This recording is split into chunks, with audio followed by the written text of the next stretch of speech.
লোকসভা নির্বাচনকে কেন্দ্র করে যুবরাজনগর বিধানসভা কেন্দ্রের যুবরাজনগর মণ্ডলের ৩১ নং বুথে অনুষ্ঠিত ওয়াল রাইটিং প্রোগ্রামে অংশগ্রহণ করেন ওবিসি মোর্চার রাজ্য সভাপতি মলিনা দেবনাথ। ২৮শে জানুয়ারি রবিবার দুপুর আনুমানিক ১টা নাগাদ উত্তর ত্রিপুরা জেলার যুবরাজনগর বিধানসভা কেন্দ্রের অন্তর্গত ভারতীয় জনতা যুব মোর্চা যুবরাজনগর মণ্ডলের উদ্যোগে যুবরাজনগর বিধানসভা কেন্দ্রের ৩১ নং বুথে ওয়াল রাইটিং প্রোগ্রামের আয়োজন করা হয়।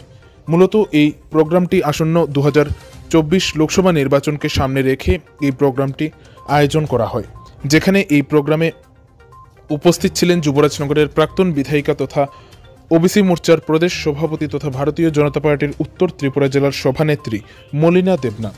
এছাড়াও এই অনুষ্ঠানে উপস্থিত ছিলেন যুব মোর্চার যুবরাজনগর মণ্ডলের অন্যান্য কার্যকর্তারা।